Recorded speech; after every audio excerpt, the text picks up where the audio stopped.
السلام علیکم ورحمۃ اللہ وبرکاتہ، نحمده ونصلی علی رسولہ الکریم، اما بعد فاعوذ باللہ من الشیطان الرجیم، بسم اللہ الرحمن الرحیم، رب اشرح لی صدری ویسر لی امری واحلل عقدۃ من لسانی یفقہوا قولی۔ لو أنزلنا هذا القرآن على جبل لرأيته خاشعا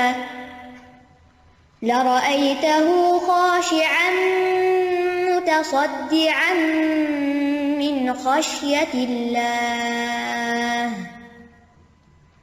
وتلك الأمثال نضربها للناس لعلهم يتفكرون۔ اگر ہم اس قرآن کو کسی پہاڑ پر اتارتے تو یقیناً تو اسے اللہ کے ڈر سے پست ہونے والا، ٹکڑے ٹکڑے ہونے والا دیکھتا۔ اور یہ مثالیں ہیں، ہم انہیں لوگوں کے لیے بیان کرتے ہیں تاکہ وہ غور و فکر کریں۔ قرآن اللہ کا کلام، رب کائنات کا کلام، اگر یہ کسی پہاڑ پر اتارا جائے تو پہاڑ دب جائے، اس کے اندر خشوع پیدا ہو جائے، خاشع ہو جائے، ریزہ ریزہ ہو جائے، پھٹ کر ٹکڑے ٹکڑے ہو جائے۔ یہی قرآن ہم پڑھتے ہیں تو ہم اپنے دلوں کا جائزہ لیں کہ یہ ہم پر کس طرح اثر کرتا ہے۔ کیا اس کے پڑھنے کے بعد ہمارے اندر بھی خشوع پیدا ہوتا ہے، ہمارے اندر عاجزی پیدا ہوتی ہے، ہم اللہ کے آگے جھک جاتے ہیں، ہم اللہ کی بات قبول کر لیتے ہیں، یا پھر جیسے سننے سے پہلے ہوتے ہیں ویسے ہی سننے کے بعد ہوتے ہیں؟ اس کو سن کر ہمارے دل کیوں نہیں پگھلتے؟ ہمارے اندر خشوع کیوں نہیں آتا؟ ہمارے اندر عمل کی تبدیلی کیوں نہیں آتی؟ ہم سب کو اپنا محاسبہ کرنے کی ضرورت ہے اور اس قرآن کی روشنی میں اپنا جائزہ لینے کی ضرورت ہے۔ اللہ سبحانہ تعالیٰ اپنی خاص رحمت سے اپنے بندوں کو چنتا ہے اپنی کتاب کے لیے۔ اللہ سبحانہ تعالیٰ نے آج ہمارے لیے ایک اور نیا موقع عطا کیا ہے، ایک نئے انداز میں قرآن مجید کے ساتھ اپنا تعلق قائم کرنے کے لیے، اور وہ ہے قرآن کی مثالوں کو سمجھنے کا، تاکہ ہم غور و فکر کریں، تاکہ ہم اپنے عمل کو بدلیں، تاکہ ہم اپنے رب کو راضی کر سکیں، تاکہ ہم اس کا قرب پا سکیں، تاکہ ہم اس کی جنتوں میں داخل ہو کر اس کا دیدار کر سکیں۔ اللہ سبحانہ تعالیٰ سے دعا ہے کہ وہ ہمیں بہترین طریقے کے ساتھ اسے مکمل کرنے کی توفیق عطا فرمائے اور واقعی ہم اس سے فائدہ اٹھا سکیں۔ کسی بھی چیز سے فائدہ اسی وقت اٹھایا جا سکتا ہے جب ہم فائدہ اٹھانے کی نیت رکھتے ہوں۔ کہا جاتا ہے کہ نیت علم والوں کی تجارت ہے، جتنی اچھی نیت ہوگی اتنا ہی آپ کو پروفٹ ملے گا، اتنا ہی آپ کا سودا کامیاب ہوگا، اتنی ہی نفع بخش تجارت ہوگی۔ ہم میں سے بہت سے لوگ قرآن کو صرف ثواب یا اجر کی نیت سے پڑھتے ہیں، لیکن باقی نیتوں سے غافل ہو جاتے ہیں۔ تو آئیے ہم اپنی نیت کا جائزہ لیتے ہیں کہ ہم قرآن کی مجلس میں کیوں بیٹھے ہیں، ہم یہ لیکچرز کیوں سننا چاہتے ہیں، ہم ان چیزوں کو کیوں پڑھنا چاہتے ہیں، ہم قرآن کی امثال کو کیوں جاننا چاہتے ہیں۔ تو ہم سب اپنی نیت میں اخلاص بھی پیدا کرتے ہیں، خالصتاً اللہ کی رضا کے لیے، اور پھر ہم اس سے کیا چاہتے ہیں کہ ہمیں کیا ملے۔ تو سب سے پہلی چیز ہدایت۔ اللہ سبحانہ تعالیٰ نے رمضان میں قرآن نازل کیا، شہر رمضان الذی انزل فیہ القرآن ھدی للناس۔ رمضان وہ مہینہ ہے جس میں قرآن اتارا گیا جو لوگوں کے لیے سراسر ہدایت ہے، یعنی قرآن کے نزول کے ساتھ ہی پہلا مقصد کیا بتا دیا گیا کہ اس سے ہدایت حاصل کرو، اور ہدایت ملتی ہے تقویٰ کے ساتھ، اور تقویٰ ہوتا ہے اخلاص کے ساتھ، نیت کی درستگی کے ساتھ، کیونکہ ذالک الکتاب لا ریب فیہ ھدی للمتقین۔ اور قرآن مجید میں جتنا غور و فکر انسان کرتا ہے اتنا ہی وہ اس کے لیے ہدایت کا سبب بنتا ہے۔ یہدی بہ اللہ من اتبع رضوانہ سبل السلام، جس کے ساتھ اللہ ان لوگوں کو جو اس کی رضا کے پیچھے چلے سلامتی کے راستوں کی ہدایت دیتا ہے۔ لہذا اگر ہم اس کو ہدایت کی غرض سے پڑھیں گے تو انشاءاللہ سلامتی کے راستے ملیں گے اور سلامتی کی منزل دارالسلام تک پہنچیں گے۔ ابن تیمیہ رحمہ اللہ کہتے ہیں کہ جو شخص قرآن تدبر کے ساتھ اس لیے پڑھتا ہے تاکہ اسے ہدایت حاصل ہو جائے تو اس کے لیے حق کا راستہ واضح ہو جاتا ہے۔ دوسری نیت، دوسرا ارادہ کیا ہے؟ طلب الرحمہ، کہ اللہ کی رحمت طلب کی جائے۔ رحمت اس کتاب کے ساتھ جڑی ہوئی ہے، اگر ہم رحمت چاہتے ہیں تو اس کتاب کے ساتھ جڑ جائیں۔ اللہ تعالیٰ کا ارشاد ہے تنزیل من الرحمن الرحیم، اس بے حد رحم والے نہایت مہربان کی طرف سے اتاری ہوئی ہے۔ یہ کتاب رحمان الرحیم کی طرف سے آئی ہے، اور جو شخص خاموشی کے ساتھ اس کو سنتا ہے اور اس میں غور و فکر کرتا ہے اس کو بھی رحمت ملتی ہے۔ وَإِذَا قُرِئَ الْقُرْآنُ فَاسْتَمِعُوا لَهُ وَأَنصِتُوا لَعَلَّكُمْ تُرْحَمُونَ، اور جب قرآن پڑھا جائے تو اسے کان لگا کے سنو اور چپ رہو تاکہ تم پر رحم کیا جائے، اور یہ صرف ظاہری کانوں سے نہیں، دل کے کانوں کے ساتھ اس کو سنا جائے۔ قرآن کی مجلس میں بیٹھنا بھی رحمت کا باعث ہے۔ ابو ہریرہ رضی اللہ عنہ روایت کرتے ہیں کہ رسول اللہ صلی اللہ علیہ وسلم نے فرمایا، جو لوگ اللہ کے گھروں میں سے کسی گھر میں اللہ کی کتاب کی تلاوت کرتے ہیں اور اس کی تعلیم میں مصروف ہوتے ہیں، ان پر سکینت نازل ہوتی ہے، رحمت انہیں ڈھانپ لیتی ہے اور فرشتے انہیں گھیر لیتے ہیں، اور اللہ ان کا ذکر اپنے پاس موجود فرشتوں میں کرتے ہیں۔ کتنے خوش قسمت ہیں وہ لوگ جو ایسی مجالس میں شریک ہوں اور یہ سارے فائدے حاصل کر پائیں۔ تیسری چیز، اللہ سے مناجات۔ قرآن کے ذریعے انسان اللہ سبحانہ تعالیٰ سے ایک خاص تعلق قائم کرتا ہے، اللہ سبحانہ تعالیٰ کے ساتھ باتیں کرتا ہے۔ اللہ سبحانہ تعالیٰ کا جب کلام سنتا ہے تو اس کے دل پر اثر ہوتا ہے، اور پھر دل ہی دل میں وہ اپنے رب سے باتیں کرتا ہے۔ ابن مبارک کہتے ہیں کہ میں نے سفیان ثوری سے پوچھا، جب آدمی نماز کے لیے کھڑا ہو تو اپنی قرات اور نماز میں کس چیز کی نیت کرے؟ انہوں نے کہا کہ وہ اس چیز کی نیت کرے کہ وہ اپنے رب سے مناجات کر رہا ہے۔ تو جب ہم قرآن پڑھ رہے ہوں یا سن رہے ہوں تو اس کا صرف پڑھنا ہی نہ ہو، اپنی زبان کے ساتھ حلق سے اوپر تک ہی نہ رہ جائیں، بلکہ دل ہی دل میں اپنے رب کو یاد کریں اور اس سے سرگوشیاں کریں، اور جہاں ڈرنے والی کوئی بات ہو وہاں اللہ کے عذاب سے پناہ مانگیں دل ہی دل میں، اور جہاں جنت کی بشارتیں ہوں وہاں جنت مانگیں، جہاں ہدایت کی بات ہو وہاں ہدایت مانگیں، جہاں منافقت کی بات ہو تو منافقت سے پناہ چاہیں، اور یہ سب کچھ اپنے رب کے ساتھ سرگوشیاں کرنے سے ہوتا ہے۔ پھر اس کے بعد چوتھی چیز، شفا کی نیت سے پڑھنا۔ شفا، اللہ تعالیٰ کا فرمان ہے وَنُنَزِّلُ مِنَ الْقُرْآنِ مَا هُوَ شِفَاءٌ وَرَحْمَةٌ وَرَحْمَةٌ لِّلْمُؤْمِنِينَ، اور ہم قرآن میں سے تھوڑا تھوڑا نازل کرتے ہیں جو ایمان والوں کے لیے سراسر شفا اور رحمت ہے۔ ہم سب جانتے ہیں کہ بیماریاں جسمانی بھی ہوتی ہیں، روحانی بھی ہوتی ہیں، روح کو بھی بیماریاں لگی ہوئی ہوتی ہیں، قلب بھی بیمار ہوتے ہیں، دل بیمار ہوتے ہیں، اور ان کی شفا قرآن میں ہے۔ لہٰذا ہم یہ سب اس نیت سے بھی سنیں کہ اللہ سبحانہ تعالیٰ اس کے ذریعے ہماری جسمانی اور روحانی بیماریوں کو شفا عطا فرمائے۔ یہ قرآن اگر پہاڑ پہ نازل ہوتا تو اس کو ریزہ ریزہ کر دیتا، تو پھر یہ کیسے ہو سکتا ہے کہ اگر یہ قرآن واقعی ہم صحیح معنوں میں اخذ کریں تو وہ ہماری بیماریوں کو نکال نہ دے۔ ابن قیم کہتے ہیں کہ اللہ نے آسمان سے کبھی بھی کوئی ایسا علاج نہیں اتارا جو اس قرآن سے زیادہ عام، زیادہ مفید اور زیادہ عظیم اور بیماری کو ختم کرنے میں زیادہ حوصلہ افزا ہو۔ لیکن یاد رکھیے کہ کسی ہتھیار کی تاثیر کی قوت اس ہتھیار کو چلانے اور مارنے والے کی قوت سے ہوتی ہے۔ تو آپ کس شوق سے اس کو لیتے ہیں اور کس شوق سے اس کو جذب کرتے ہیں یہ آپ پر ڈپینڈ کرتا ہے۔ پھر اس کے بعد اس نیت سے بھی سیکھیں کہ اس کو سیکھ کر سکھانا بھی ہے، دوسروں تک لے جانا بھی ہے۔ عثمان رضی اللہ عنہ کہتے ہیں رسول اللہ صلی اللہ علیہ وسلم نے فرمایا، خیرکم من تعلم القرآن وعلمہ، تم میں سب سے بہتر ہے وہ جو قرآن سیکھے اور اس کی تعلیم دے۔ عقبہ بن عامر کہتے ہیں کہ رسول اللہ صلی اللہ علیہ وسلم گھر سے نکل کر تشریف لائے، ہم صفہ کے چبوترے پر موجود تھے، آپ نے فرمایا تم میں سے کون یہ پسند کرتا ہے کہ روزانہ بطحان یا عقیق کی وادی میں جائے اور وہاں سے بغیر کسی گناہ اور قطع رحمی کے 2 بڑے بڑے کوہان والی اونٹنیاں لے آئے؟ ہم نے عرض کیا اللہ کے رسول ہم سب کو یہ پسند ہے۔ آپ نے فرمایا پھر تم میں سے کوئی شخص صبح مسجد میں کیوں نہیں جاتا کہ وہ اللہ عز و جل کی کتاب کی 2 آیتیں خود سیکھے یا ان کی قرات کرے، تو یہ اس کے لیے 2 اونٹنیوں کے حصول سے بہتر ہے۔ تو اس نیت کے ساتھ یہاں پر آئیں، اس نیت کے ساتھ سنیں کہ اللہ سبحانہ وتعالی ہمیں اس کے ذریعے بہترین اجر عطا فرمائے۔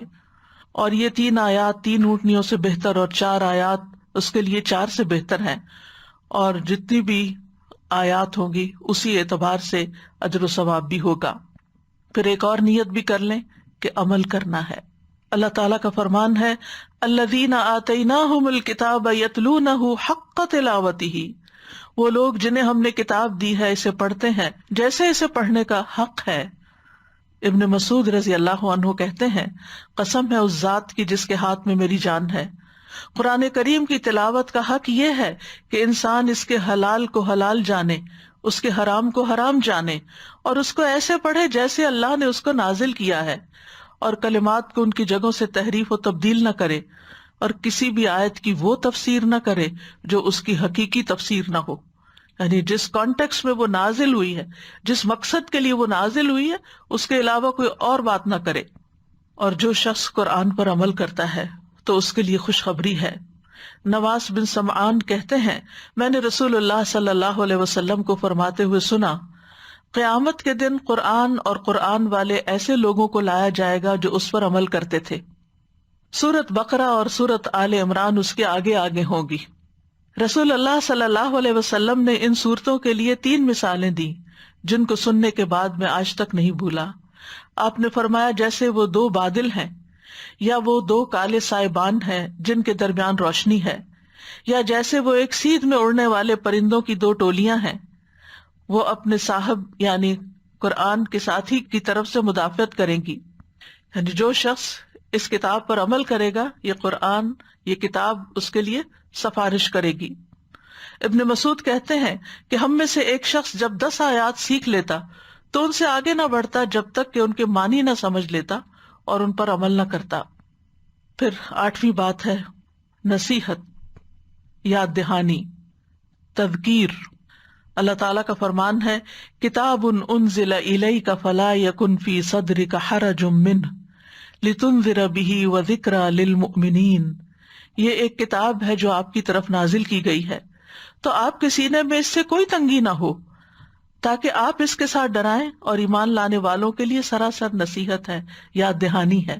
قرآن مجید کی یہ مثالیں جو ہم پڑھیں گے یہ آپ قرآن مجید میں پہلے بھی پڑھ چکے ہیں، لیکن دوبارہ پڑھنے کا اور خاص طور پر غور و فکر کے ساتھ تفصیل کے ساتھ پڑھنے کا اصل مقصد کیا ہے کہ ہمیں ان سے نصیحت حاصل ہو، ہم ان میں غور و فکر کر سکیں اور ان سے اپنے لیے سبق لے سکیں۔ قرآن مجید کو نصیحت کے لیے آسان بنایا گیا ہے۔ اللہ تعالیٰ کا ارشاد ہے وَلَقَدْ يَسَّرْنَا الْقُرْآنَ لِلذِّكْرِ فَهَلْ مِن مُدَّكِرٍ، اور بلا شبہ یقیناً ہم نے قرآن کو نصیحت کے لیے آسان کر دیا، تو کیا ہے کوئی نصیحت حاصل کرنے والا؟ یعنی کسی نے نیت کر لی ہے، ارادہ کر لیا۔ ابن کثیر اللہ تعالیٰ کے اس فرمان کے بارے میں کہتے ہیں کہ اس کا مطلب ہے کہ جو اس قرآن کے پڑھنے یا سیکھنے کا ارادہ کرتا ہے، ہم نے اس کے لیے الفاظ کو آسان بنایا اور اس کے معنی کو آسان بنایا تاکہ لوگ اس سے نصیحت حاصل کر سکیں، اس سے فائدہ اٹھا سکیں۔ پھر لوگوں کو اس کی طرف دعوت دینا۔ ہم میں سے ہر شخص جو یہ پروگرام سن رہا ہے اس کے لیے لازم ہے کہ وہ دوسروں کو بھی اس کے بارے میں بتائے۔ قرآن مجید میں اللہ سبحانہ وتعالیٰ نے ہمارے لیے ایک بہترین مثال دی جنات کی، کہ جنہوں نے پہلی دفعہ قرآن سنا اور سنتے ہی دوسروں تک پہنچا دیا۔ سورۃ الجن میں آتا ہے قُلْ أُوحِيَ إِلَيَّ أَنَّهُ اسْتَمَعَ نَفَرٌ مِّنَ الْجِنِّ فَقَالُوا إِنَّا سَمِعْنَا قُرْآنًا عَجَبًا يَهْدِي إِلَى الرُّشْدِ فَآمَنَّا بِهِ، کہہ دیجئے کہ میری طرف وحی کی گئی ہے کہ بے شک جنوں کی ایک جماعت نے کان لگا کر قرآن سنا تو انہوں نے کہا بلا شبہ ہم نے ایک عجیب قرآن سنا ہے جو سیدھی راہ کی طرف لے جاتا ہے، تو ہم اس پر ایمان لے آئے۔ تو ہم بھی اگر اس پر ایمان رکھتے ہیں اور اس سے خود فائدہ اٹھاتے ہیں تو دوسروں کو بھی اس کی طرف دعوت دیجیے کہ وہ بھی قرآن سنیں، وہ بھی سمجھیں اور وہ بھی فائدہ اٹھائیں۔ سورۃ الاحقاف میں جنوں کے بارے میں آتا ہے، اور جب ہم نے جنوں کے ایک گروہ کو آپ کی طرف پھیرا جو قرآن غور سے سنتے تھے، تو جب وہ اس کے پاس پہنچے تو انہوں نے کہا خاموش ہو جاؤ۔ پھر جب وہ پورا کیا گیا تو وہ اپنی قوم کی طرف ڈرانے والے بن کر واپس لوٹے۔ انہوں نے کہا اے ہماری قوم، بے شک ہم نے ایک ایسی کتاب سنی ہے جو موسیٰ کے بعد نازل کی گئی، اس کی تصدیق کرنے والی ہے جو اس سے پہلے ہے، وہ حق کی طرف اور سیدھے راستے کی طرف رہنمائی کرتی ہے۔ اے ہماری قوم، اللہ کی طرف بلانے والے کی دعوت قبول کر لو۔ نبی صلی اللہ علیہ وسلم نے بھی فرمایا تھا بلغوا انی ولو آیہ، مجھ سے آگے پہنچاؤ خواہ ایک آیت ہی کیوں نہ ہو۔ پھر اس نیت سے بھی قرآن پڑھیں کہ اللہ سبحانہ وتعالیٰ اس کا اجر و ثواب بھی ہمیں عطا کرے، کیونکہ ہم میں سے ہر شخص اجر و ثواب کا مستحق ہے۔ ہم میں سے کون اجر اور اس کی فضیلت سے محروم ہونا چاہے گا؟ تو اجر و ثواب کی نیت کرنا۔ رسول اللہ صلی اللہ علیہ وسلم نے فرمایا جس نے اللہ کی کتاب میں سے ایک حرف پڑھا اسے اس کے بدلے ایک نیکی دی جائے گی، اور ہر نیکی کا ثواب 10 گنا ہے۔ میں نہیں کہتا کہ الف لام میم ایک حرف ہے، بلکہ الف ایک حرف ہے، لام ایک حرف ہے، میم ایک حرف ہے۔ اسی طرح جب ہم قرآن مجید کی مختلف صورتیں پڑھیں اور ان صورتوں کی جو فضیلت بتائی گئی ہے، ان کا جو فائدہ بتایا گیا، اس وقت بھی اپنی نیت کی تجدید کریں کہ ہم اس صورت کو اس نیت سے پڑھ رہے ہیں کہ اللہ تعالیٰ ہمیں اس کا یہ خاص فائدہ عطا کرے، اس کا خاص اجر عطا کرے۔ جیسے سورۃ البقرہ کی آخری آیات ہیں، سورۃ الفاتحہ کی تلاوت ہے، سورۃ الملک کی تلاوت ہے، اور اسی طرح باقی چیزیں بھی۔ اور قرآن پڑھ کر اللہ کے ہاں مقام کی بلندی طلب کرنا، اللہ سبحانہ تعالیٰ سے بلند مقام طلب کرنا۔ قرآن مجید کی شان اور مقام بہت عظیم ہے، اس کی قدر و قیمت بہت بلند ہے۔ وَإِنَّهُ فِي أُمِّ الْكِتَابِ لَدَيْنَا لَعَلِيٌّ حَكِيمٌ، بے شک وہ ہمارے پاس اصل کتاب میں یقیناً بہت بلند کمال حکمت والا ہے۔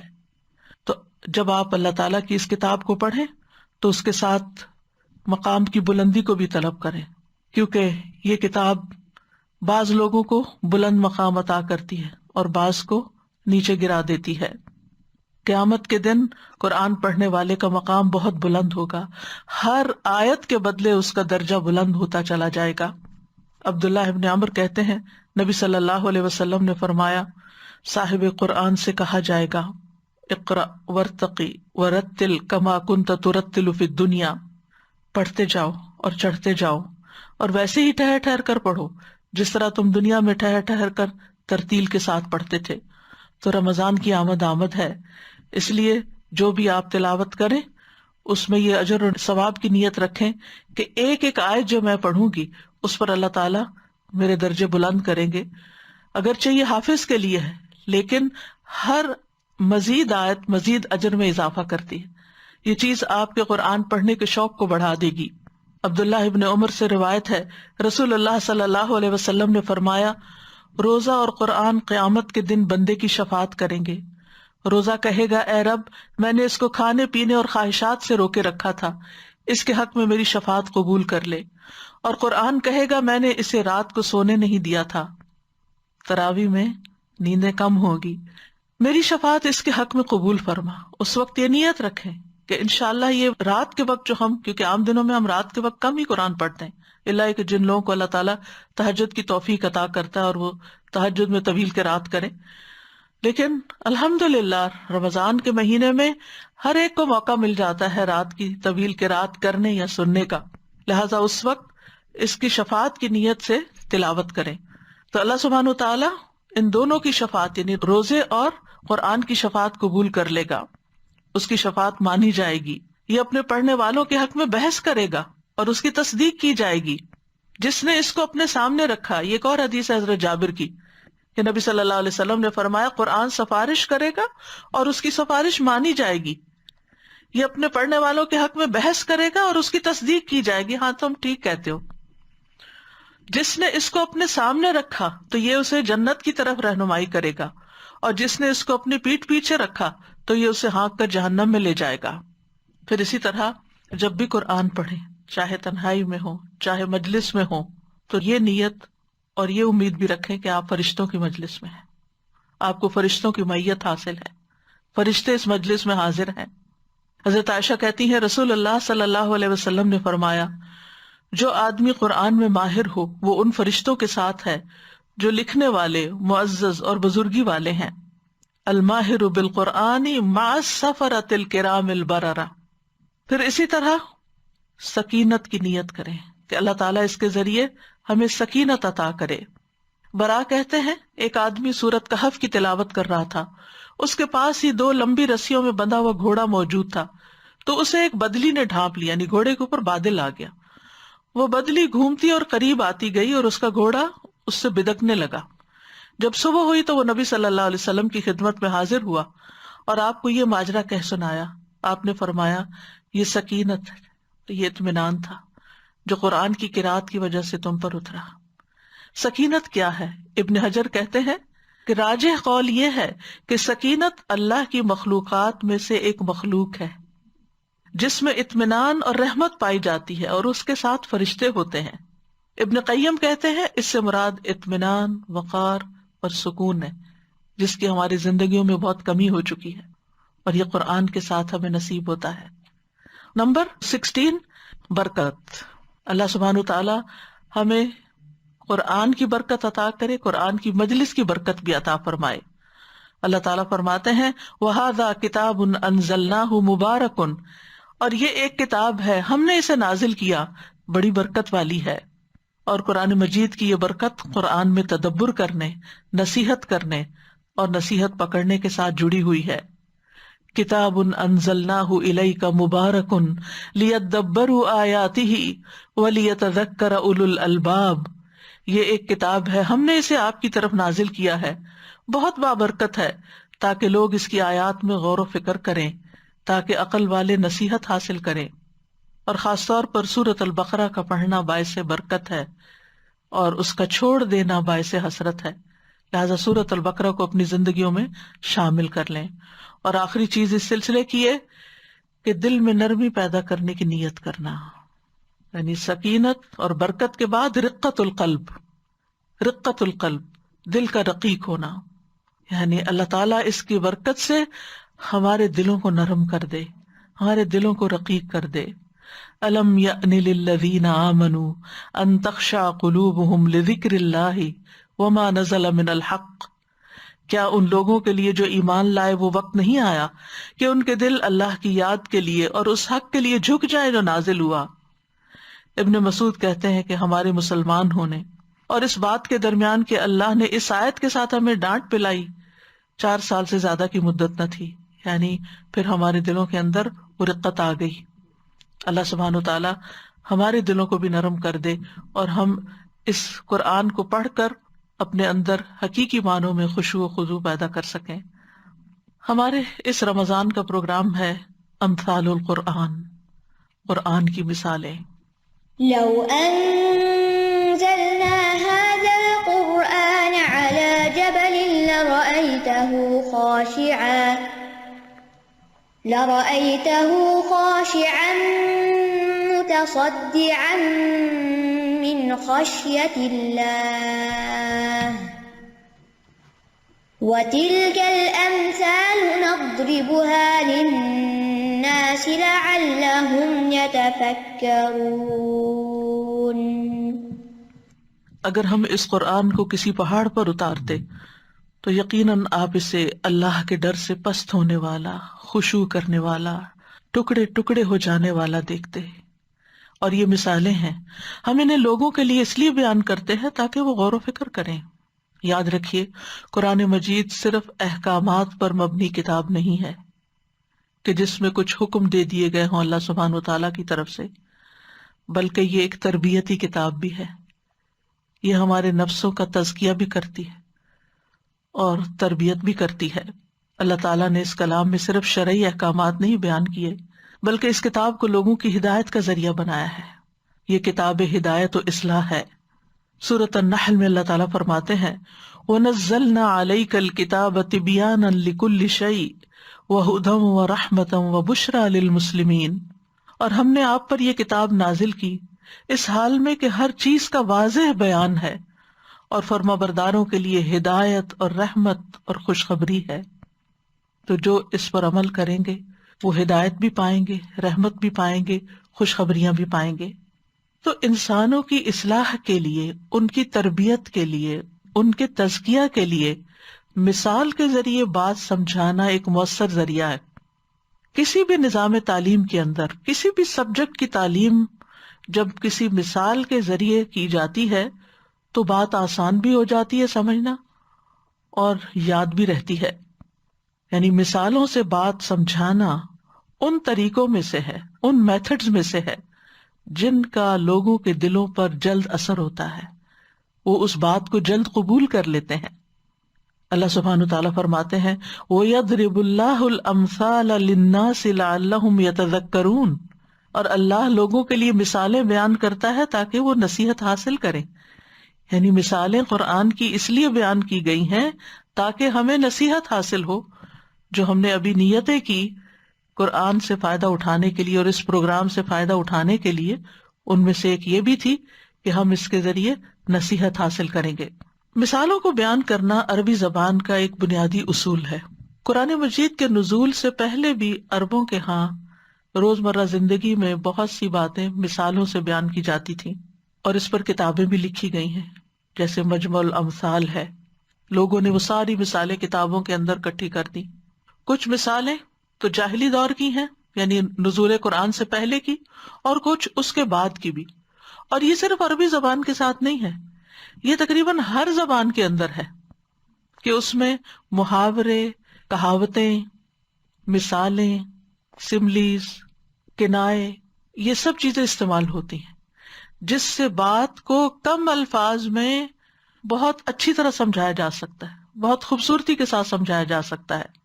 علامہ جلال الدین سیوطی کہتے ہیں، امام اصفہانی کا قول بیان کرتے ہوئے، اہل عرب کی ضرب الامثال اور علماء کے نظائر پیش کرنے کی ایک خاص شان ہے جو مخفی نہیں رہ سکتی۔ یعنی عربوں کی مثالیں خاص طور پر بہت اہم ہیں، اس لیے کہ یہ باتیں چھپی ہوئی باریکیوں کو ظاہر کرنے اور حقیقتوں کے چہرے سے نقاب دور کرنے میں بڑا اثر رکھتی ہیں، اور خیالی امور کو، یعنی جن چیزوں کا تعلق خیال سے ہے، امیجنیشن سے ہے، ان کو حسی صورت میں ظاہر کرنا اور وہم کو یقین کا درجہ دینا اور غائب کو حاضر کے درجے میں فائز کر دیتا ہے۔ یعنی وہ چیزیں جو ہمارے مشاہدے میں نہیں ہوتی، ان کو جب ہم کسی نظر آنے والی چیز کے ساتھ مثال دیتے ہیں تو بات بہت جلد سمجھ آ جاتی۔ مثلاً اگر کوئی شخص کہے سفید رنگ، اور اس نے کبھی سفید لفظ نہ سنا ہو، تو آپ سفید سفید کرتے رہے، آپ اس کو نہیں سمجھا سکتے۔ لیکن اگر آپ اس کو کوئی سفید چیز دکھا کے کہتے ہیں، مثلاً اس کاغذ کی طرح سفید، تو وہ فوراً بات سمجھ جائے گا، اب سمجھ آ گیا۔ تو بہت سی باتیں لغت کے اندر، کلام کے اندر، زندگی کے اندر، معاملات کے اندر ایسی ہوتی ہیں کہ جن کو مثال کے ذریعے سمجھانے سے بات بہت جلد سمجھ بھی آتی ہے، دل میں بھی اترتی ہے، اور انسان کے اندر ایک تبدیلی بھی پیدا ہوتی ہے۔ تو مثالیں انسان کے اندر عملی تبدیلی پیدا کرنے کا ایک بہت بڑا ذریعہ ہے۔ سعدی کہتے ہیں کہ جان لیں کہ قرآن کریم سب سے اعلیٰ، سب سے کامل اور سب سے زیادہ مفید ترین موضوعات جن کی بھی انسان کو ضرورت ہوتی ہے، ان سب موضوعات پر مشتمل ہے۔ قرآن کی تعلیم دینے کے طریقوں میں سے سب سے آسان طریقے پر مشتمل ہے۔ یعنی تعلیم دینے کے جتنے بھی طریقے ہیں ان میں سب سے آسان طریقے قرآن نے اختیار کیے ہیں۔ یہ انتہائی آسان اور واضح طریقے کے ساتھ دلوں تک معنی پہنچا دیتا ہے۔ اور قرآن کریم کی بلند پایہ تعلیمات کی اقسام میں سے، یعنی تعلیم کی کئی قسمیں ہیں قرآن کی، ان میں سے ایک اعلیٰ ترین قسم مثالوں سے بات سمجھانا ہے۔ اللہ سبحانہ تعالیٰ نے جتنی بھی مثالیں قرآن مجید میں بیان کی ہیں ان میں انتہا درجے کی بلاغت پائی جاتی ہے۔ علماء کہتے ہیں کہ مثال کے علاوہ کسی اور کلام میں یہ چار چیزیں جمع نہیں ہوتی۔ یعنی بتانے کے، سکھانے کے جتنے بھی طریقے ہیں ان میں یہ چار چیزیں جمع نہیں ہوتی، لیکن مثال سے جب کوئی چیز سمجھائی جاتی ہے تو اس میں یہ چار چیزیں پائی جاتی۔ نمبر 1، الفاظ کا مختصر ہونا۔ نمبر 2، معنی کا درست ہونا۔ نمبر 3، تشبیہ کا بہت آسان انداز میں پیش کیا جانا۔ تشبیہ ہوتی ہے ایک چیز کو دوسرے کے مشابہ قرار دینا۔ نمبر 4 کنائے کی عمدگی. بس ان 4 چیزوں کی وجہ سے مثال میں انتہا درجے کی بلاغت پیدا ہو جاتی ہے. کنایا کہتے ہیں علم بیان میں وہ کلمہ ہوتا ہے جس کے معنی مبہم اور پوشیدہ ہوں اور وہ اپنے حقیقی معنوں کی بجائے مجازی معنوں میں استعمال ہوا ہو. اس طرح کے حقیقی معنی بھی مراد لیے جا سکتے ہوں، جیسے کہتے ہیں اشارہ کنایا، یعنی اشاروں کنایوں میں بات سمجھا دینا، تو وہ کنایا اس معنی میں بھی ہے. تو اس میں کوئی شک نہیں کہ جب کلام کو مثال بنا دیا جاتا ہے تو وہ کلام بولنے میں زیادہ واضح ہوتا ہے، سننے میں زیادہ خوبصورت ہوتا ہے اور گفتگو کے مختلف پہلوؤں میں وسعت پیدا کر دیتا ہے. وضاحت بھی، خوبصورتی بھی اور وسعت بھی، یہ 3 چیزیں اس میں آ جاتی ہیں کلام کے اندر. اور اللہ سبحانہ وتعالیٰ قرآن مجید میں بہت سے مقامات پر مثالوں کے ذریعے بات سمجھاتے ہیں. سورۃ النور میں آتا ہے وَيَضْرِبُ اللَّهُ الْأَمْثَالَ لِلنَّاسِ وَاللَّهُ بِكُلِّ شَيْءٍ عَلِيمٌ. اور اللہ لوگوں کے لیے مثالیں بیان کرتا ہے اور اللہ ہر چیز کو خوب جاننے والا ہے. اور اللہ سبحانہ وتعالیٰ نے بندوں کی ضرورت کے پیش نظر مثالیں بیان کی ہیں، یعنی جہاں جس چیز کو سمجھانے کی ضرورت ہوئی اس کے مطابق مثال بھی لائی گئی. جیسے قرآن مجید کی سب سے پہلی مثال منافقین کے بارے میں ہے، اور اس سے پہلے منافقین کے طرز عمل کا ذکر ہے اور پھر ان کی حقیقت حال کو مثال کے ذریعے واضح کر دیا گیا. اور یہ مثالیں انسانوں کے لیے واضح حجت بھی ہیں، یعنی جب اللہ سبحانہ وتعالیٰ کسی کو مثال کے ذریعے بات سمجھا دیتے ہیں تو گویا اس پر حجت تمام کر دیتے ہیں، اور اس کے بعد بھی اگر کوئی انکار کرتا ہے یعنی پھر کوئی گنجائش رہ نہیں جاتی کہ بات سمجھ نہیں آئی. ویسے تو کسی کو بینیفٹ آف ڈاؤٹ دیا جا سکتا ہے کہ اس کو کہا گیا، بتایا گیا، پتہ نہیں اس کو سمجھ آیا یا نہیں آیا، لیکن مثال سے جب بات سمجھائی جاتی ہے تو وہ لازماً سمجھ آ جاتی ہے، اور پھر اس کے بعد اگر کوئی بات نہیں مانتا تو پھر اللہ سبحانہ وتعالیٰ کی طرف سے عذاب بھی آتا ہے. جن بستیوں کو تباہ کیا گیا ان کے بارے میں آتا ہے سورۃ الفرقان میں وَكُلًّا ضَرَبْنَا لَهُ الْأَمْثَالَ وَكُلًّا تَبَّرْنَا تَتْبِيرًا. اور ہر ایک کے لیے ہم نے مثالیں بیان کی اور ہر ایک کو ہم نے پھر بری طرح تباہ کر دیا. یعنی جب انہوں نے سمجھا نہیں، سمجھنے کی کوشش نہیں کی تو پھر ان کی شامت بھی آئی.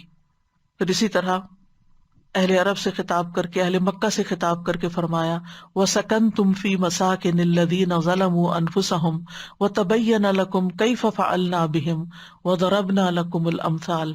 کہ ہم نے پچھلی قوموں کی مثالیں بیان کر کے تمہیں ہر بات واضح کر دی. تو مثال کو بیان کرنے کے کئی فائدے ہوتے ہیں، جن میں سے سب سے پہلا یہ کہ مثال جو ہے مسائل کو حسی بنا دیتی ہے، محسوس کرنے والا بنا دیتی ہے. یعنی پیچیدہ عقلی حقائق اور امیجنیشن میں ہونے والی چیزیں اور بہت دور دراز کے کانسیپٹس کے فاصلوں کو سمیٹ دیتی ہے، اور محسوس نظر آنے، محسوس کا مطلب ہوتا ہے وہ چیز جو حواس خمسہ سے ہماری ادراک میں آ جائے، جس کو ہم محسوس کر سکیں، دیکھ سکیں، چھو سکیں، سن سکیں. تو مثال جو ہے وہ راستے مختصر کر دیتی، لمبی باتوں کو مختصر کر دیتی ہے. ایک بات کو واضح کرنے کے لیے بعض اوقات کئی دلیلیں دینی پڑتی ہیں، لیکن ان کی جگہ اگر ایک مثال بیان کر دی جائے تو بات جلدی سمجھ میں آ جاتی ہے.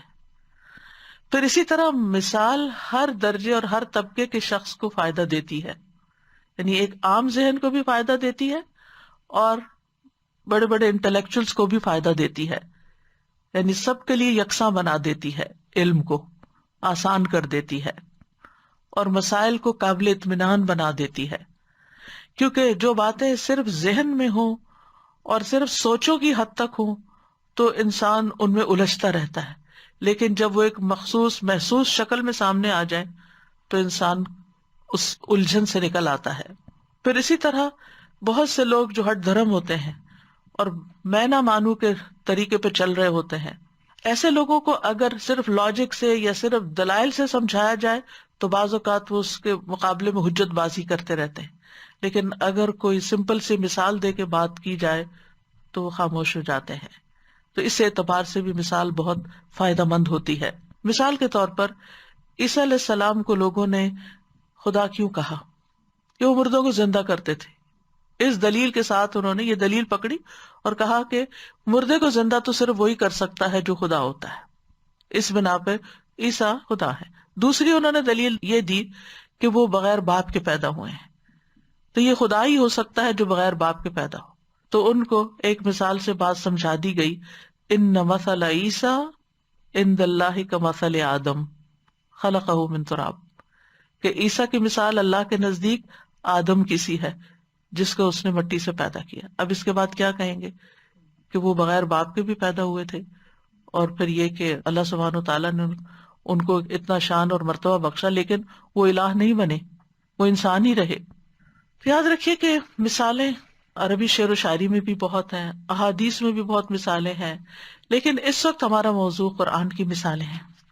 تو قرآن مجید کی مثالوں کو جاننے کی خاص اہمیت ہے. سب سے پہلی بات تو یہ کہ اس سے نصیحت حاصل کی جائے، قرآن میں مزید تدبر ہو. افلا یتدبرون القرآن ام علی قلوب اقفالها. تو مثالیں قرآن کے تدبر میں بھی مددگار ہیں، اور ہر مثال کو ہم الگ الگ فوکس کر کے سمجھیں گے تو اس میں مزید گہرائی میں اتریں گے اور زیادہ بہتر طور پر اس کو سمجھ پائیں گے. کیونکہ ایک مومن کے لیے قرآن کو سمجھنا اور پھر خاص طور پر قرآن کی مثالوں کو سمجھنا ایک بہت اہم کام ہے. زندگی میں جتنے بھی ہم کام کرتے ہیں ان میں سے ایک اہم کام یہ بھی ہے کہ ہم اس کتاب کو بہت اچھی طرح سمجھ جائیں، کہ ہمارے اندر ایسے جذب ہو جائے کہ جیسے ہماری عادتوں اور ہمارے رویوں اور ہمارے معاملات کا ایک ایسا حصہ ہو جائے کہ جس کے لیے ہمیں کوئی مصنوعی کوشش نہ کرنی پڑے، بلکہ وہ ہماری عادت بن چکی ہو. اسی طرح یہ بھی ہے کہ یہ ایک بہت نفع بخش علم ہے. ہم دعا کرتے ہیں نا کہ اللہم انی اسألک علما نافعا، تو قرآن کی مثالوں کو سمجھنا علم نافع ہے. اور پھر یہ کہ اہل علم و دانش ہی قرآن کی مثالوں کو سمجھ سکتے ہیں. قرآن کی مثالوں کو سمجھنے والا عالم کہلاتا ہے، علم والا کہلاتا ہے. سورۃ العنکبوت میں اللہ تعالیٰ فرماتے ہیں وَتِلْكَ الْأَمْثَالُ نَضْرِبُهَا لِلنَّاسِ وَمَا يَعْقِلُهَا إِلَّا الْعَالِمُونَ. اور یہ مثالیں ہیں جو ہم لوگوں کے لیے بیان کرتے ہیں، اور انہیں صرف جاننے والے ہی سمجھتے ہیں، علم والے ہی سمجھتے ہیں. یعنی جس کے پاس علم ہوگا وہی قرآن کی مثالوں کو سمجھ سکے گا. تو قرآنی مثالوں کو سمجھنے والے کی تعریف کی جا رہی ہے. تو اگر ہم اس رمضان میں یہ پوری کوشش کر کے قرآن کی مثالوں کو سمجھ لیں تو انشاءاللہ اللہ سبحانہ وتعالیٰ کی پسند اور رضا کا ایک کام کرنے کا موقع مل رہا ہے، جس سے بھرپور فائدہ اٹھانا چاہیے. کیونکہ اللہ سبحانہ وتعالیٰ نے جو مثالیں بیان کی ہیں وہ اہم امور سے متعلق ہیں، بلند مقاصد سے متعلق ہیں، یعنی ان کو سمجھانا مقصود تھا. اہم مسائل کی مثالیں ہیں، کیونکہ اللہ سبحانہ وتعالیٰ نے خود ان میں غور و فکر کی دعوت دی ہے، نصیحت لینے کا حکم دیا ہے، ترغیب دی ہے کہ ہم ان میں غور و فکر کریں. لہٰذا یہ ہماری ذمہ داریوں میں سے ایک ذمہ داری تھی جس کو اللہ تعالیٰ پورا کرنے کا موقع دے رہا ہے کہ ہم ان میں اچھی طرح غور و فکر کریں. یہ قرآن کریم کے اہم عظیم علوم میں سے ایک علم ہے، امثال القرآن. ماوردی کہتے ہیں قرآن کے عظیم علوم میں سے قرآن کی مثالوں کا علم حاصل کرنا ہے، کیونکہ لوگ اس سے غافل ہیں، کیونکہ وہ مثالوں کے ساتھ مشغول ہو جاتے ہیں اور جن چیزوں کی مثالیں دی گئی ہوتی ہیں ان کو فراموش کر دیتے ہیں. تو یہاں پر جو قرآن مجید کی مثالیں ہیں وہ آپ دیکھیں گے کہ وہ صرف ایک لفظ کو دوسرے لفظ سے مثال نہیں دی گئی، یا صرف لفظی مثالیں نہیں، بلکہ وہ پورا کانسیپٹ، پورا واقعہ اور پوری حکایت ہوتی ہے جس کے لیے کوئی مثال بیان کی جاتی ہے. اس کے پیچھے اس کی ایک ہسٹری ہوتی ہے. اور کہتے ہیں کہ جس چیز کی مثال دی جاتی ہے اسے مثال کے بغیر بیان کرنا ایسا ہی ہے جیسا کہ گھوڑا لگام کے بغیر اور اونٹنی نکیل کے بغیر. نبی صلی اللہ علیہ وسلم نے بھی قرآنی مثالوں سے عبرت حاصل کرنے کا حکم دیا ہے. نبی صلی اللہ علیہ وسلم نے فرمایا پہلی کتابیں ایک باب یعنی ایک موضوع پر اور ایک لہجے میں نازل ہوئیں، اور قرآن 7 ابواب یعنی 7 موضوعات پر اور 7 لہجوں میں نازل ہوا. اس میں تنبیہات، وارننگز، احکام، حلال، حرام، واضح اور فیصلہ کن احکام، متشابہات اور مثالیں ہیں. بس اس کے حلال کو حلال کر لو، اس کے حرام کو حرام ٹھہراؤ، جس کا تمہیں حکم دیا گیا ہے وہ کرو، اور جس سے تمہیں روکا گیا ہے اس سے رک جاؤ، اور اس کی مثالوں سے عبرت حاصل کرو. یہ نبی صلی اللہ علیہ وسلم کا فرمان ہے. لہٰذا جب ہم یہ مثالیں پڑھیں گے تو ان سے سبق بھی نکالیں گے، ان سے سبق حاصل کریں گے. اور فرمایا اور اس کے محکم یعنی واضح احکامات پر عمل کرو اور اس کے متشابہ پر ایمان لاؤ اور کہو آمنا بہ کل من عند ربنا، یعنی اس کے متشابہات پر ہم ایمان لاتے ہیں، سب ہمارے رب ہی کی طرف سے ہے۔ عمر بن عاص نے نبی صلی اللہ علیہ وسلم سے 1000 مثالیں سمجھی تھی۔ ابن کثیر نے عمر بن عاص سے نقل کیا، وہ کہتے ہیں کہ میں نے رسول اللہ صلی اللہ علیہ وسلم سے بیان کردہ 1000 مثالوں کو سمجھا، یعنی جو قرآن کے علاوہ بھی تھی۔ تو ہیثمی المجمع میں کہتے ہیں کہ یہ عمرو بن العاص رضی اللہ عنہ کی بہت بڑی فضیلت ہے، کیونکہ وَتِلْكَ الْأَمْثَالُ نَضْرِبُهَا لِلنَّاسِ وَمَا يَعْقِلُهَا إِلَّا الْعَالِمُونَ، یہ مثالیں ہم سب لوگوں کے لیے بیان کرتے ہیں لیکن ان کو سمجھتے صرف علم والے ہی ہیں۔ اسی لیے سلف صالحین قرآن کی مثالیں سمجھ نہ آنے پر رویا کرتے تھے۔ ان میں سے ایک نے کہا کہ جب میں قرآن کی کوئی مثال پڑھتا ہوں پھر میں اس میں تدبر نہیں کر پاتا تو میں خود پر روتا ہوں، کیونکہ اللہ تعالیٰ کا فرمان ہے وَتِلْكَ الْأَمْثَالُ نَضْرِبُهَا لِلنَّاسِ وَمَا يَعْقِلُهَا إِلَّا الْعَالِمُونَ، اور یہ مثالیں ہیں جو ہم لوگوں کے لیے بیان کرتے ہیں اور انہیں صرف جاننے والے ہی سمجھتے ہیں۔ مثالوں کو سمجھنے کے اعتبار سے مومن اور غیر مومن میں بھی فرق ہے۔ اللہ تبارک و تعالیٰ فرماتے ہیں کہ قرآن مجید میں جو مثالیں بیان کی گئی ہیں یہ ہدایت کے حاصل ہونے کے اسباب میں سے ہیں، کیونکہ ان سے بہت سے لوگ فائدہ اٹھاتے ہیں جو غور و فکر کرتے ہیں، اور بہت سے لوگ ان سے گمراہ بھی ہوتے ہیں جو ان سے روگردانی کرتے ہیں۔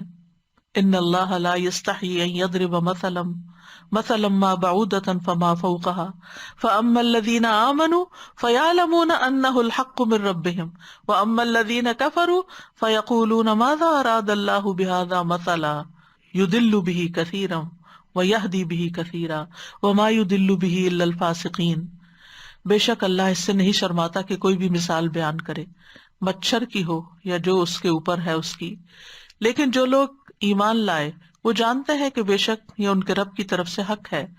رہے وہ جنہوں نے کفر کیا تو وہ کہتے ہیں کہ اللہ نے اس مثال کے ساتھ کیا ارادہ کیا ہے، اور وہ اس کے ساتھ بہتوں کو گمراہ کرتا ہے اور اس کے ساتھ بہتوں کو ہدایت دیتا ہے، اور اس کے ساتھ فاسقوں کے سوا کسی کو گمراہ نہیں کرتا۔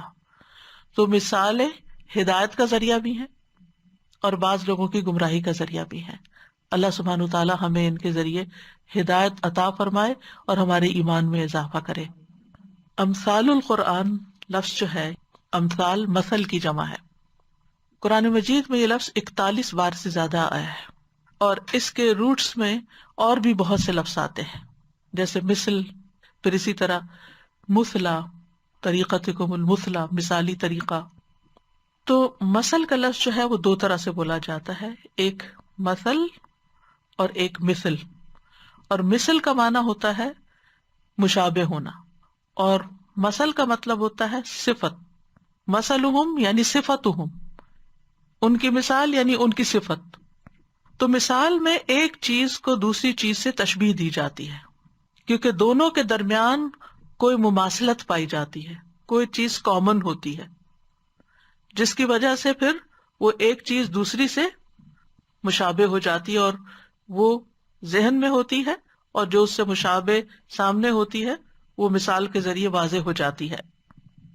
کیونکہ قرآن مجید میں کچھ چیزیں ایسی ہیں کہ جو ماضی کے واقعات سے تعلق رکھتی ہیں، کچھ چیزیں ایسی ہیں کہ جو ابھی انسانی علم کا ان میں احاطہ نہیں ہے، کچھ ایسی چیزیں ہیں جو علم الغیب سے تعلق رکھتی ہیں۔ تو ایسی بہت سی چیزوں کو سمجھانے کے لیے اللہ سبحانہ تعالیٰ نے مثالوں کو بیان کیا ہے اپنی اس کتاب میں۔ امثال القرآن کی 2 بڑی قسمیں ہیں۔ ایک ہے صریح مثالیں، جن میں لفظ مثل استعمال ہوا ہے، جیسے مثلہم کمثل الذی استوقد نارا، یہ صریح مثال ہے کہ اس شخص کی مثال اس کی طرح ہے، یعنی مثلہم ان کی مثال اس شخص کی مثال کی طرح ہے۔ یہ ہے واضح مثالیں، صریح مثالیں جن میں لفظ مثل استعمال ہوا۔ دوسری ہے چھپی ہوئی مثالیں، یہ وہ مثال ہوتی ہے کہ اس نص میں مثال کے الفاظ ذکر نہیں کیے گئے ہوتے، لیکن ان کا حکم مثالوں کا ہی ہوتا ہے۔ یعنی کچھ مثالوں میں تو آپ کو لفظ مثل ملے گا، لیکن کچھ مثالیں ایسی ہوں گی کہ جن میں لفظ مثل یا مثال نہیں آئے گا، لیکن ہوگی وہ مثال ہی۔ جیسے سورۃ توبہ کی آیت نمبر 109، افمن اسس بنیانہ علی تقوی من اللہ ورضوان خیر ام من اسس بنیانہ علی شفا جرف ہار فانہار بہ فی نار جہنم واللہ لا یہدی القوم الظالمین۔ تو کیا وہ شخص جس نے اپنی عمارت کی بنیاد اللہ کے خوف اور اس کی خوشنودی پہ رکھی وہ بہتر ہے، یا وہ جس نے اپنی عمارت کی بنیاد کھوکھلے تودے کے کنارے پہ رکھی جو گرنے والا تھا، پس اسے لے کر جہنم کی آگ میں گر گیا، اور اللہ ظالم لوگوں کو ہدایت نہیں دیتا۔ تو انشاءاللہ آگے جا کر ان کی مزید وضاحت کریں گے، لیکن یہ دو مثالیں ہیں کہ جن میں ایک واضح مثال اور ایک چھپی ہوئی مثال۔ قرآنی مثالوں میں کیا چیزیں پائی جاتی ہیں؟ ابن قیم کہتے ہیں قرآن میں جو مثالیں بیان کی جاتی ہیں وہ درج ذیل بیان پر مشتمل ہوتی ہیں۔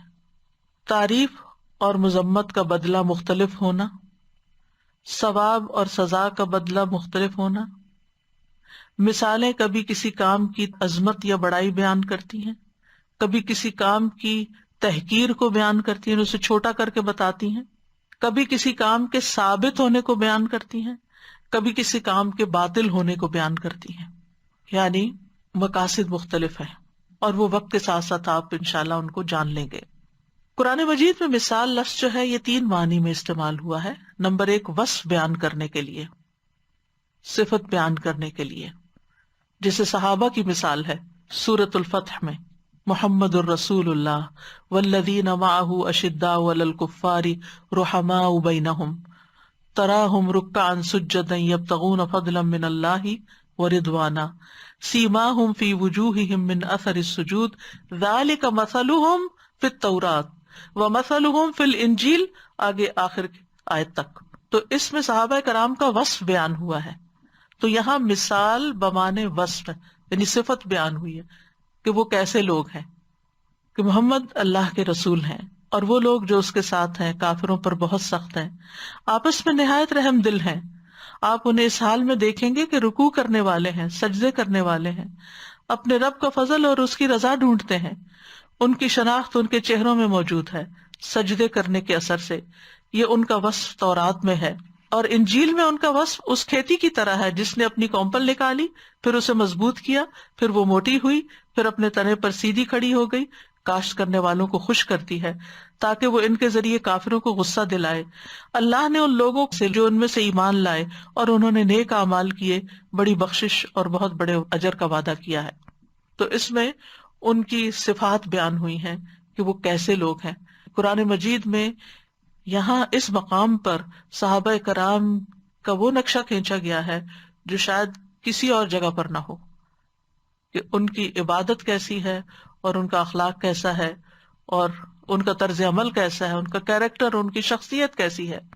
پھر اسی طرح جنت کی مثال، اس میں جنت کا وصف بیان ہوا ہے۔ سورۃ محمد میں آتا ہے مثل الجنت التی وعد المتقون فیہا انہار من ماء غیر آسن وانہار من لبن لم یتغیر طعمہ وانہار من خمر لذۃ للشاربین وانہار من عسل مصفى وَلَهُمْ فِيهَا مِنْ كُلِّ الثَّمَرَاتِ وَمَغْفِرَةٌ مِّن رَّبِّهِمْ كَمَنْ هُوَ خَالِدٌ فِي النَّارِ وَسُقُوا مَاءً حَمِيمًا فَقَطَّعَ أَمْعَاءَهُمْ۔ یہاں پر ہم دیکھتے ہیں کہ یہ جنت کا وصف ہے، یعنی اس کو کسی چیز سے مثال دے کے نہیں سمجھایا جا رہا بلکہ اس کی صفت بیان کی جا رہی ہے، ڈسکرپشن دی جا رہی ہے کہ جنت کیسی جگہ ہے، اس کے اندر نہریں کیسی ہیں، وہ نہریں کتنی قسم کی ہیں، ان نہروں کی کیا خوبی ہے اور ان کے اندر جو چیزیں پائی جاتی ہیں وہ کس قسم کی ہیں، یہ ساری ڈسکرپشن ہے جنت کی، تو اس کو بھی مثال کہا گیا ہے۔ دوسرا معنی مثال کا قرآن میں کردار کی مثال دینے کے لیے، یعنی کسی کے کردار کو بیان کرنے کے لیے، جس میں نوح اور لوط علیہ السلام کی بیویوں کی مثال ہے۔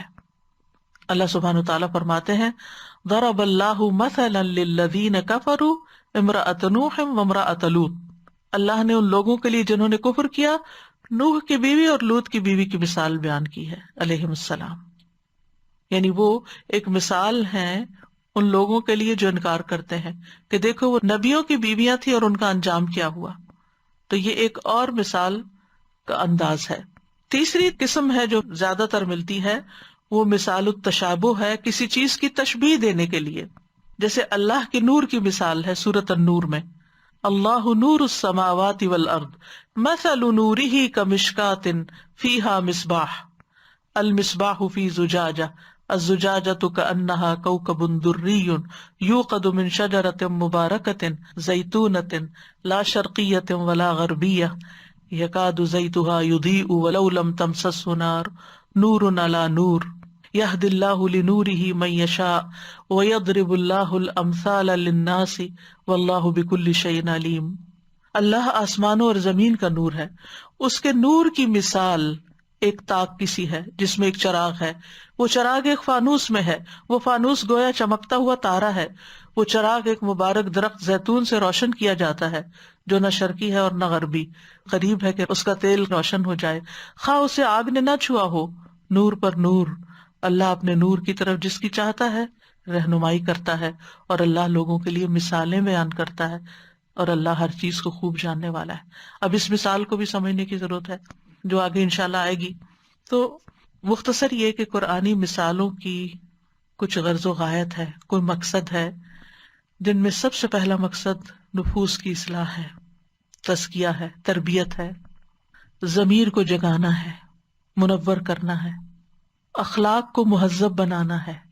یعنی ان مثالوں کے ذریعے اللہ تعالیٰ ہمارے اخلاق سنوارنا چاہتے ہیں، راستوں کو سیدھا کرنا ہے، عقائد کی اصلاح کرنا ہے، کیونکہ شرک کی مثال آئے گی، کفر کی مثال آئے گی، توحید کی مثال آئے گی.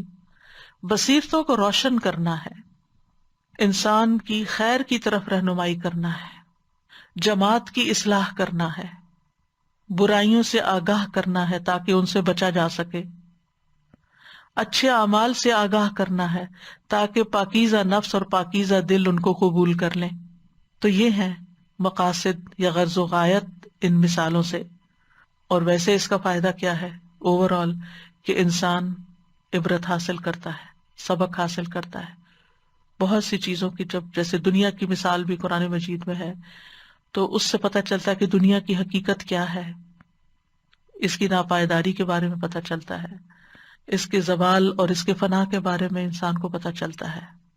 جو مثال سے، مشاہدے سے انسان سیکھتا ہے تو زیادہ دیر پا اثر ہوتا ہے. ابن قیم کہتے ہیں کہ قرآن کریم میں جو مثالیں بیان کی گئی ہیں ان سے مدرجہ ذیل امور میں فائدہ حاصل کیا جاتا ہے، واعظ و نصیحت میں، ترغیب دلانے میں، ڈانٹنے میں، عبرت پکڑنے میں، کسی چیز کو ثابت کرنے میں، عقل کے لیے مرادی معنی سمجھنے میں، یعنی جو چیز عقل میں ہے اس کا مراد کیا ہے، اور جن چیزوں کے بارے میں مثالیں بیان کی جا رہی ہوں ان کا ظاہری صورت میں نقشہ کھینچنے میں، کہ ان چیزوں کی عقل کے لیے ایسی نسبت ہو جائے جیسا کہ ظاہری اور حسی چیزوں کی حواس کی طرف نسبت ہوتی ہے. یعنی جو ہمارے عقل یا سوچ میں چیزیں ہیں وہ کھل کے واضح ہو کے ایسے ہمارے سامنے آ جائیں جیسے کسی دیکھنے والی چیز کو ہم دیکھ پاتے ہیں.